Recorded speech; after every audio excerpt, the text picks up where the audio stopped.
Welcome to the house of John and Paul, where all the events recounted in this book, I am John, I am Paul, a story of two soldiers in ancient Rome, actually took place. Come with us now and let's visit.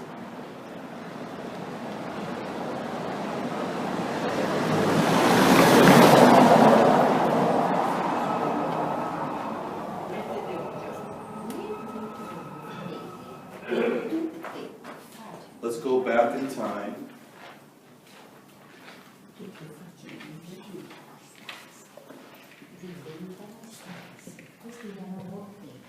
Deep into their home. And there's some marvelous frescoes in this next room.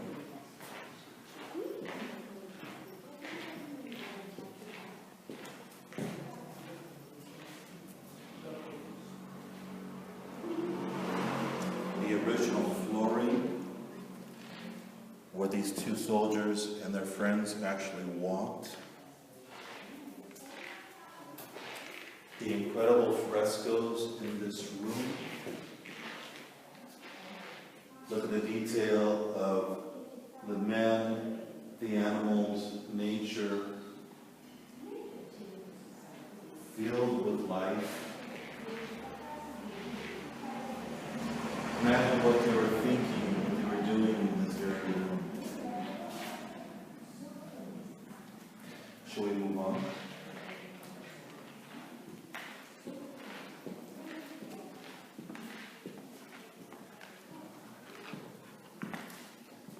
You can almost feel their presence in this room. These were the rooms where the two soldiers lived for over 20 years.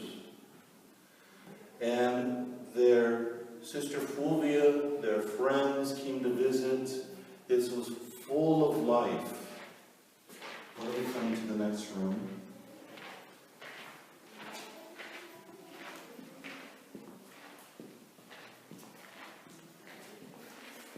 The decorations on the walls. You can even tell from the colors that it's a place of joy and happiness. In the book it speaks about the two soldiers having gatherings here, having their friends stay over here. Beautiful. Instead of wallpaper, it was frescoes to decorate the home, which is actually several apartment buildings attached together. And there's an altar which marks several altars in this edifice, which marks important events in their lives. Now get ready for the most marvelous and incredible room in the house.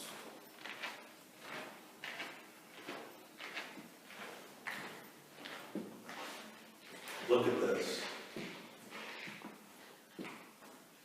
This in the book was designed by the sister of John, Fulvia, and it expresses a love for the theater, a love for nature. It was the main meeting room in the house, and there you see the praying figure, very important figure in the house. What it means, the mysterious praying figure. In the book, it represents their discovery of the way, this new way of living. You can imagine and almost hear the voices that filled this room at the time of John and Paul. Their family, their friends, their new friends they made in Rome. It's an incredible piece of art.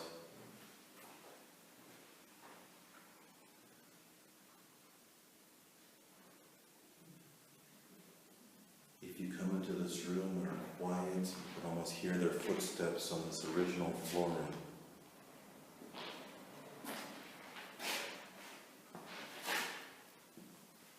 You can see the original brickwork and construction that was behind the frescoes.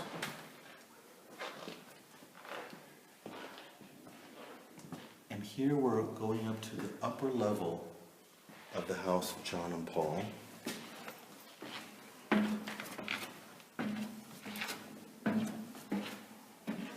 And on this level, you're going to see something pretty incredible.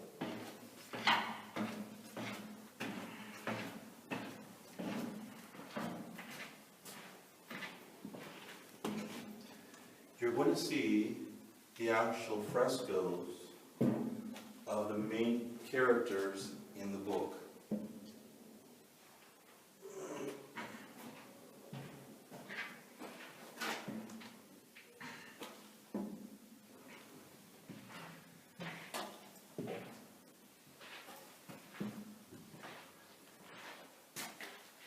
The original walls and rooms of the house, the red, the detail.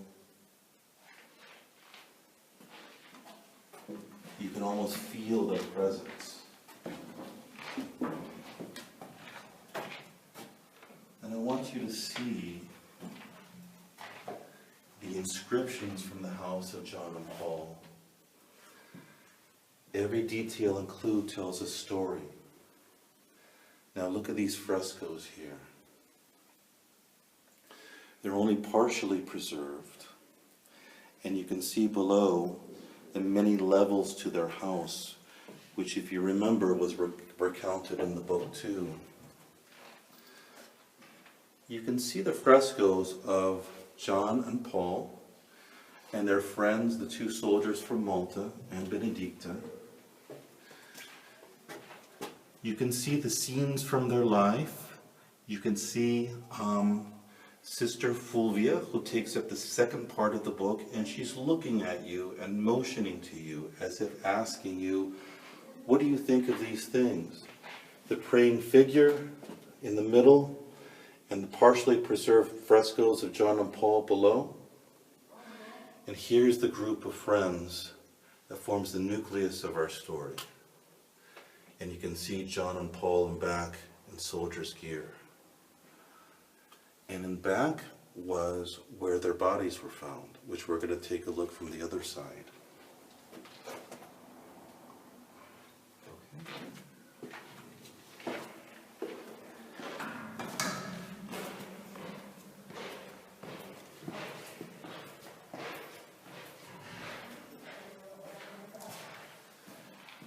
Below, where we're going right now, is perhaps the most sacred space in the house of John and Paul, because it was here that their lives were ended.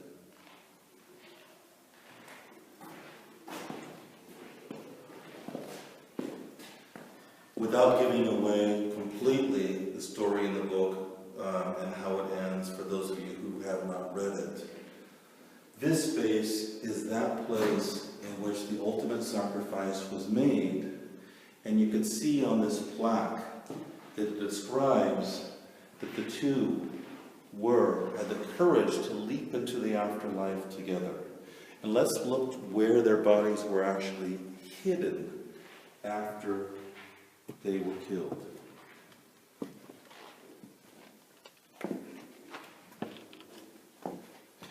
Here's the actual place where the bodies of John and Paul were put, and there was an attempt at a cover-up to prevent others from knowing that they were killed and martyred.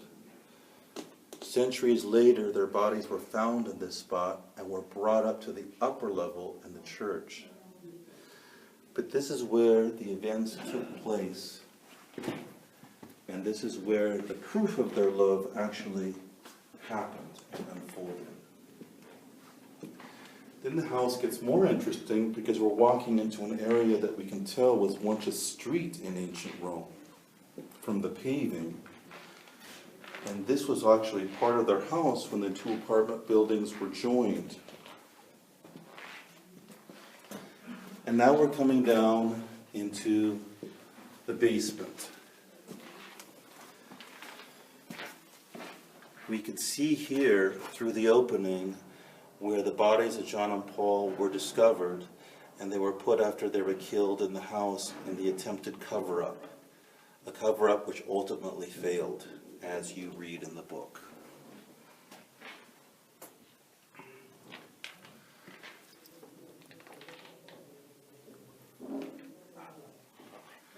Here in the basement area were discovered many containers that held wine and oils. And in the book, the slave Gallicanus kept this area very carefully. So it has many memories of the life that occurred in this house. And it's a cool and large space. It was covered with frescoes. And the events in the latter part of the book took place here. So that's an overview of what happened in this house.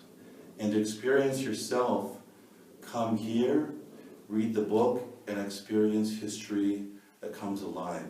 Thank you.